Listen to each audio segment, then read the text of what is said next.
درې لنډ مهم او تازه خبرونه. سلام ستړي مشئ زموږ چینل ته په خیر راغلی. که غواړئ پوه شئ ویډیو تر اخره راسره وګورئ. کندهار کې 312 طالبان وژل شوي. د کندهار په ارغنداب کې د روانې میاشتې له 6 نیټې راهیسې د افغان امنیتي ځواکونو له لوري په ترسره شوي عملیاتو کې 312 طالبان وژل شوي او 4 نور سخت ټپیان دي.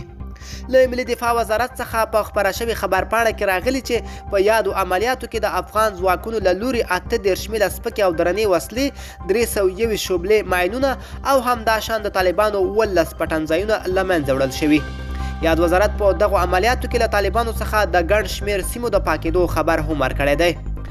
باید یاد شي چې په ټول هیواد کې د طالبانو خلاف د افغان ځواکونو جګړه تیزه شوې چې هر ورځ په دې هیواد کې په ټولو ولایتونو کې په اوسط ډول د 100 په شاوخوا کې د طالبانو د وژل کېدو خبره کیږي. د افغانستان او پاکستان ترمنځ د ابټا سوداګریز تړون وغځول شو.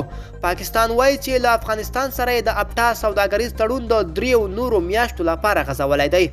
په کابل کې د پاکستان سفیر منصور احمد خان د سلواغې په 23مه په ټویټر لیکلي چې د دغه هیواد کابینې 2 ورځې مخکې په یو ځانګړې ناسته کې دا تړون غځولی دی.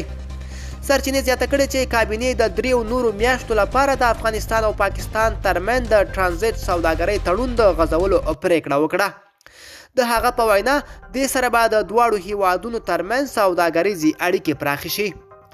د افغانستان او پاکستان ترمنځ د ټرانزیټ سوداګرۍ د ابټا تړون په 2019 زیږدیز کال کې لاسلیک شوی دی، خو افغان سوداګر تل شکایت کوي چې پاکستان پر دې تړون سم عمل نه کوي. بلخوا د افغانستان د سوداګرۍ وزارت وایي چې د دواړو هیوادونو اړوند چارواکي په دې تړون کې د اصلاحاتو رامنځته کولو هڅې کوي. شاوخوا 3 میاشتې مخکې پاکستان ته د ولسمشر اشرف غني د سفر پر مهال د دې ستونزې د حل په موخه له پاکستان لوري سره هم خبرې وشوې او پاکستان ژمنه وکړه چې دغه ستونزه به ژر حل شي. پاکستانی طالبانو 4 پاکستانی پوځیان په ډزو وژلي. د پاکستان پوځ په یوې خبرپاڼه کې ویلي دي چې سویلي وزیرستان کې د پاکستان تحریک طالبانو بریدګرو 4 پوځیان په ډزو وژلي دي.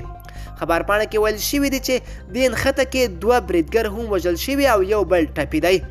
د پاکستان پوځ ویلي دي چې پیښه تېره شپه د سویلي وزیرستان په نارګوسا نومې سیمه کې شوې ده. د پاکستان پوځ د برید مسؤلیت د پاکستانی طالبانو تحریک په غاړه اچولی دی. رسنیو د وژل شویو پاکستانی پوځیانو انځورونه خپاره کړي او د دوی نومونه عمران علي، عاطف جهانگیر، انیس رحمان او عزیز ذکر کړي دي. له بلې خوا ځینو رسنیو د وژل شویو پاکستانی پوځیانو شمیر له هغه ډیر ښودلی کوم چې د پاکستان پوځ اعلان کړی دی.